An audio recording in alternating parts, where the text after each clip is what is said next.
चलिए दोस्तों बात करते हैं एक और नई क्वेश्चन के बारे में। इस क्वेश्चन में एग्जामिनर ने कहा यदि एक साड़ी 2880 रुपये में बेची जाती है तो विक्रेता को 10% की हानि होगी। 20% लाभ प्राप्त करने के लिए उसे इसे किस मूल्य पर बेचना चाहिए, ये एग्जामिनर ने मुझसे पूछा है। तो देखिए, अगर इस क्वेश्चन को आपको डायरेक्ट करना है तो सिंपल सी बात है, ये बात ध्यान देनी होगी कि ये आपको क्या दे रखा है, आपको क्रय, ये आपको विक्रय मूल्य दे रखा है, यानी 2880 आपको विक्रय मूल्य दे रखा है। अगर इसमें 100 बाय में ये 10% का लॉस दे रखा है, अगर 100 बाय में 90 करूंगा तो ये मेरे पास में क्या आएगा, आपका क्रय मूल्य आएगा। अगर ये क्रय मूल्य आ गया तो मुझे इसे 20% के लाभ पर बेचना है, तो इसे मैं 120 बाय में अगर 100 करूंगा तो ये मेरे पास में क्या आ जाएगा, न्यू वाला एसपी आएगा जो एग्जामिनर ने मुझसे पूछा। तो इससे ये चल जाएगा, इससे ये चल जाएगा, 3 तिया 9 होगा, 3 चौक 12 होगा, तो 3 निम 27 होगा और 3 छीक 18 होगा।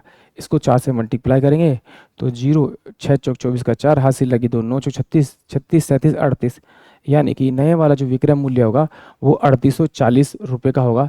यानी कि अगर 2880 रुपये में बेचता है तो उसे 10% की हानि होती है, बट 3840 रुपये बेचेगा तो उसे 20% का प्रॉफिट होगा।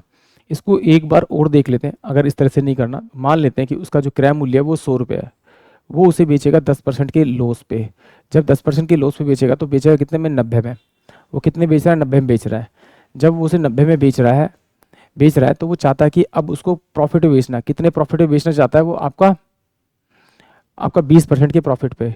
तो जब प्रॉफिट में बेचेगा तो सीपी मेरे पास है, तो प्रॉफिट में बेचेगा तो उसे कितने बेचेगा, 120 रुपये में बेचेगा, तो उसे 20% का प्रॉफिट होगा। बट ये जो मेरे को विक्रय मूल्य यानी एसपी दे रखा है, ये तो मुझे ऑलरेडी दे रखा है 2880 दे रखा है। तो मैं इससे इसको काट लेता हूँ। 3 तिया 9 होगा, 3 नीम 27 होगा और 3 छिक 18 होगा, तो 3 से फिर ये कट जाएगा, 3 तिया 9 और 3 दूनी 6। अगर मैं इसे 32 से मल्टीप्लाई करूं तो मेरे पास में ये 2880 ये वैल्यू जाएगी। इसी से आप इसको डायरेक्ट मल्टीप्लाई कर दीजिए, यानी कि 32 इंटू में 12, तो 32 दूनी होता है आपका 64 और ये हो जाता है 32 आपका। तो यहाँ हो जाएगा 384 और ये आपका 0, यानी कि 3840। आई होप आप सभी क्वेश्चन समझ में आया होगा।